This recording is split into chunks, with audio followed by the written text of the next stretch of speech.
Senhoras e senhores ouvintes de diferentes contextos geográficos, bom dia.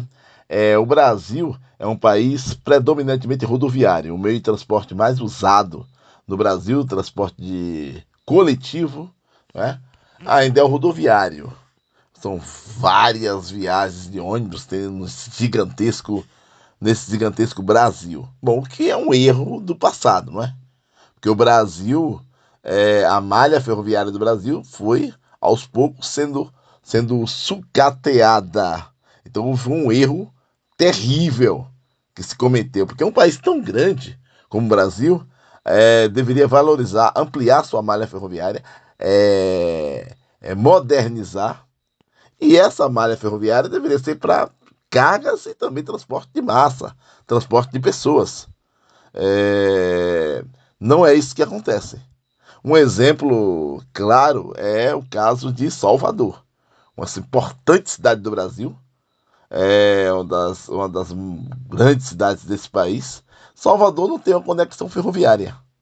Tem um porto importante e um porto que não tem essa conexão ferroviária.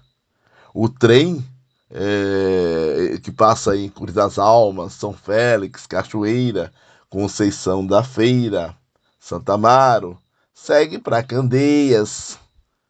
De Candeias, Simões Filho, Camaçari, bordeja, chega nas proximidades, mas não vai para a capital baiana. Já foi no passado. O cidadão pegava um trem em Brumado, por exemplo, e cortava grande parte do território baiano, chegava até a capital baiana, até Salvador, a estação da Calçada, estação muito conhecida, cidade baixa na Calçada. Passava ali para aquele trecho ali que se chama de subúrbio ferroviário. O nome subúrbio se refere a uma área periférica do ponto de vista do desenho urbano, o subúrbio, e ferroviário, porque ali passava um trem de cargas e passageiros. Foi desativada esse trem, ficou só um trecho curto de Paripe, um bairro popular muito conhecido de Salvador, até Calçada. Hoje nem isso. Salvador não tem conexão ferroviária. Imagino que é um porto grande e importante não ter esse tipo de conexão. Então esse foi um erro, não é? Repito, foi um erro.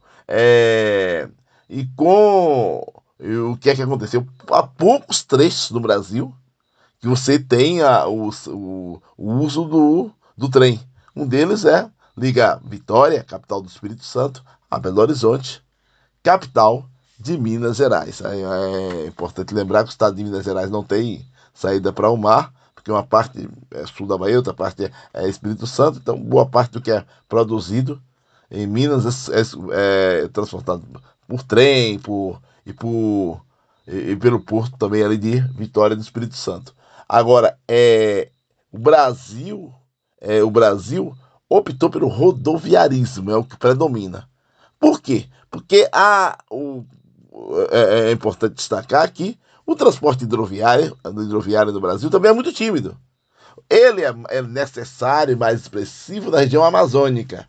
Você vê aquelas grandes embarcações, né, levando pessoas, veículos, pessoas que passam horas, dias em embarcações, que a região amazônica é gigantesca. Agora mesmo, em outras áreas do Brasil, a navegação nos rios, por exemplo, ainda é muito tímida.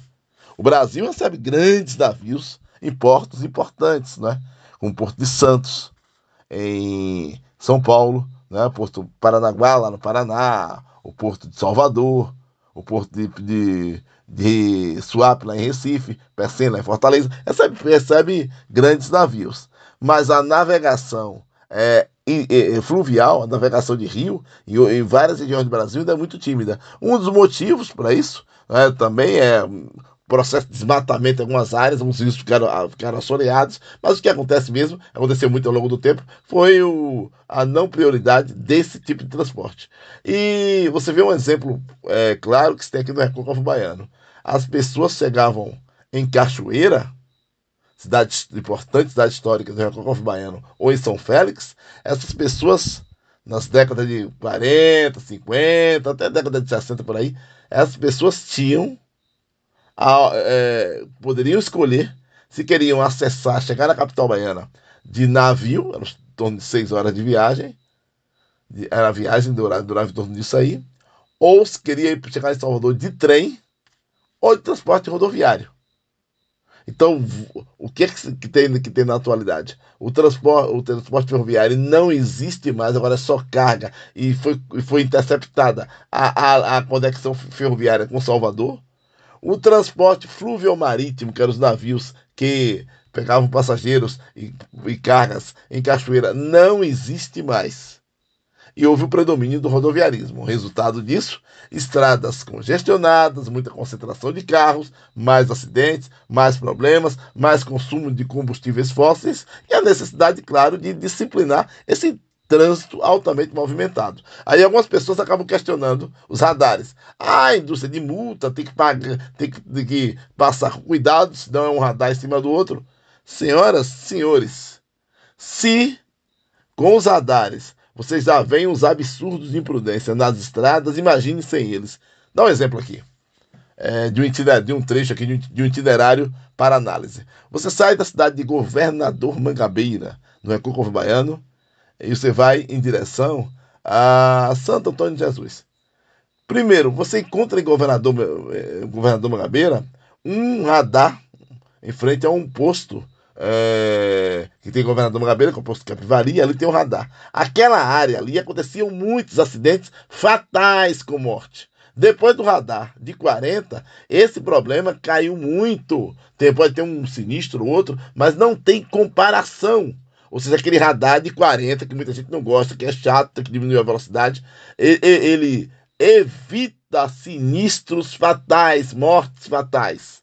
Então, antes da pessoa ser contra o radar, colocado de maneira técnica, eu vou explicar o porquê. Antes de ser contra, tem que parar para fazer essas reflexões.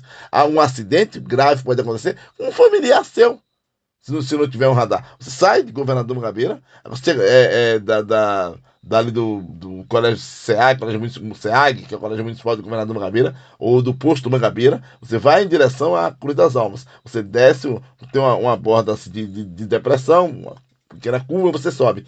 Tem uma entrada para a cidade de Cabaceiras do Paraguaçu, do lado direito, que vai sentido Cruz das Almas. Tem uma entrada para uma estrada vicinal de chão, ali logo mais à frente, depois da entrada de Cabaceiras do Paraguaçu.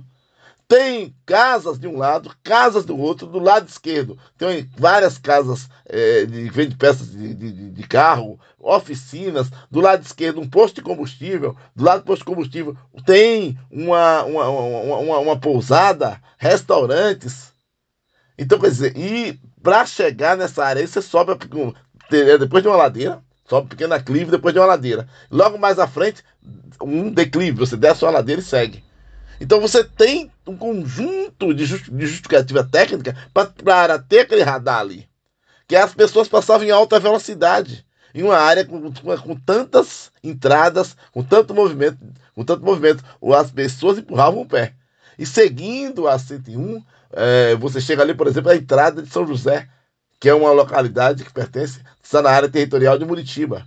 A entrada de São José está depois de uma ladeira. Uma ladeira que tem uma curva e uma ladeira.